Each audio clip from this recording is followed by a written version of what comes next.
spite of the early history of the family. Nelson Rockefeller had done something that no other Rockefeller had ever done. He had gone public. He had won the affirmation and the mandate of the people. And that meant as much to him personally as it did politically.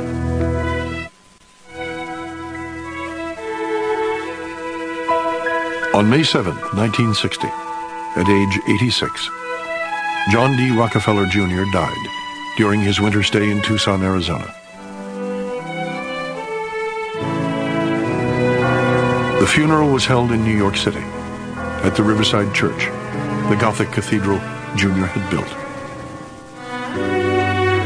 By the time of his death, Jr., who had given away more than $500 million, was regarded as one of the world's foremost philanthropists. To his children and 22 grandchildren, he was leaving an invaluable inheritance, a name which stood not for corporate greed, but for the well-being of mankind.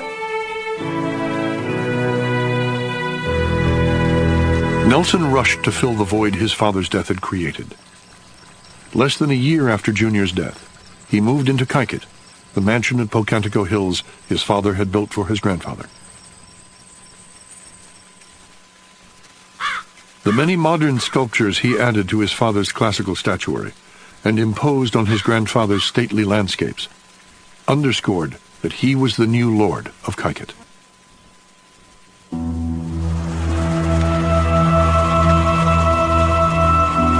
In November 1962, Nelson Rockefeller was re-elected governor of New York in a landslide. The popular governor of the nation's most populous state, Nelson had a golden opportunity to gain the Republican nomination for president. As the 1964 presidential elections approached, opinion polls showed Rockefeller holding a commanding 17-point lead over his closest rival, the Republican senator from Arizona, Barry Goldwater. Most observers regarded Nelson's nomination for the presidency in 1964 a foregone conclusion. Then, in the months before the Republican primaries, there was talk of a woman in Rockefeller's life. There's a strong rumor around today, Governor, that you are going to announce your personal plans for the future. No comment. When do you expect to be able to comment on this, Governor? No comment. Are we invited? Couldn't identify the questioner. Are we invited? No comment.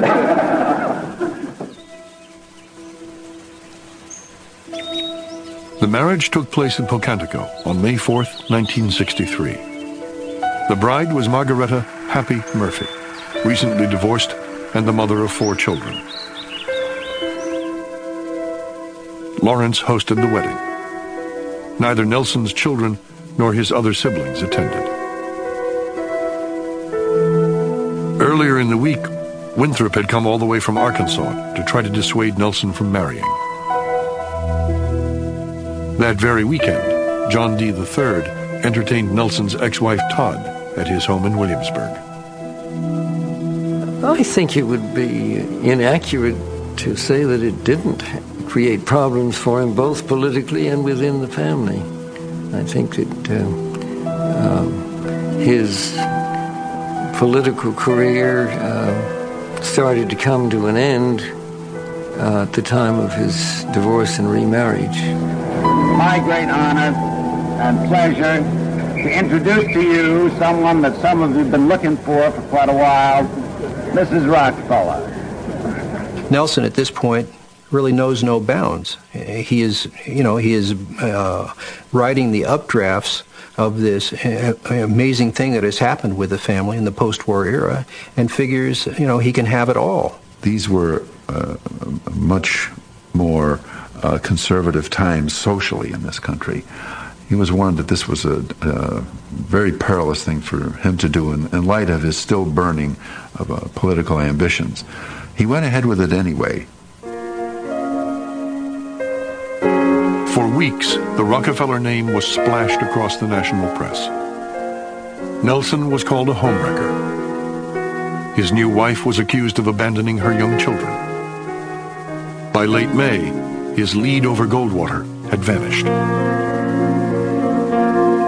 A pundit who only weeks earlier had been certain of Nelson's nomination now said his chances were worth little more than a plugged nickel.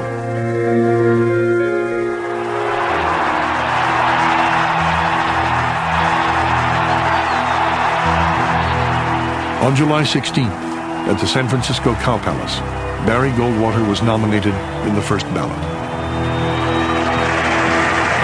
I would remind you that extremism in the defense of liberty is no vice. The runner-up, Nelson Rockefeller, was given 5 minutes to address the convention. May we have order? May we have order? May we have order so that the justice can be heard? The mostly hostile crowd Governor Nelson Rockefeller addressed that day was no longer his Republican Party. May we have order so that the justice can be heard? Present, probably for the first time in any significant number in a Republican convention, was a strong, conservative, populist force of people, what today I think we would identify, at least in part, as the Christian Coalition, who were in open rebellion against the so-called liberal Republican Party. During this year, I have crisscrossed this nation, fighting for these principles, fighting to keep the Republican Party the party of all the people, and warning of the extremist threat, its danger to the party. No matter how long and hard they jeered and shouted, he kept watching his time, and he said, I'll stay here until I get my 5 minutes. The 5 minutes endured for 15 minutes. That was a shining moment. Nelson Rockefeller standing up courageously, taking the hoots and hollers of the crowd and refusing to bend.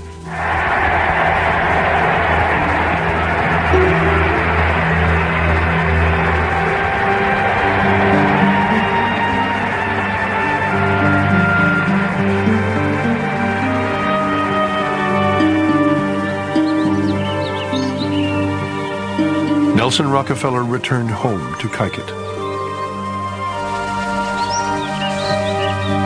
Surrounded by his beloved art collection and the affection of his new family, he settled down to the business of running the state of New York.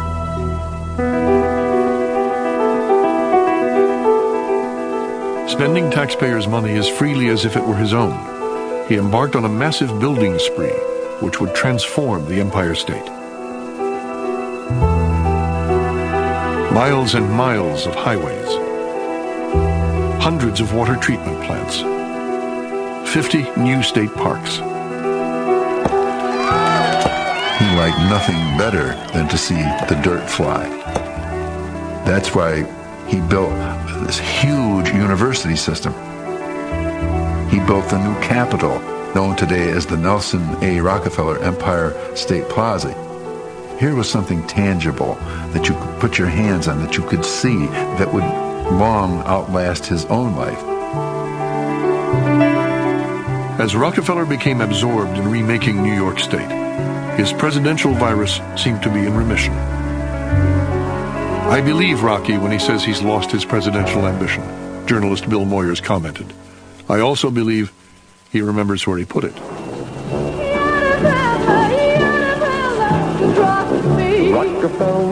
Rockefeller. In August 1968, Nelson Rockefeller went to Miami Beach to seek the Republican nomination for the third time. There, his dream of reaching the White House effectively came to an end. It was fated. It was mathematically impossible. It was in the cards. It was in the stars that he wasn't going to get elected president or nominated to be president because he was not. He was a Republican, and he was the wrong kind of Republican. I don't mean to be uncharitable about that, but that's just the way it was.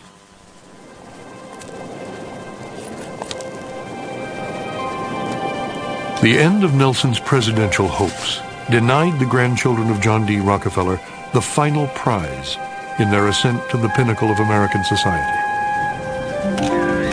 But as they gathered in New York to be honored for their commitment to philanthropy, the Rockefeller brothers remained at the center of American life. From real estate in Manhattan to fishing docks in Venezuela, their holdings were vast and diverse. At a time when America was growing suspicious of wealth and power, the brothers had achieved a dangerous visibility. John D. III was a valued expert on Asian affairs. Lawrence was a leader in the field of conservation.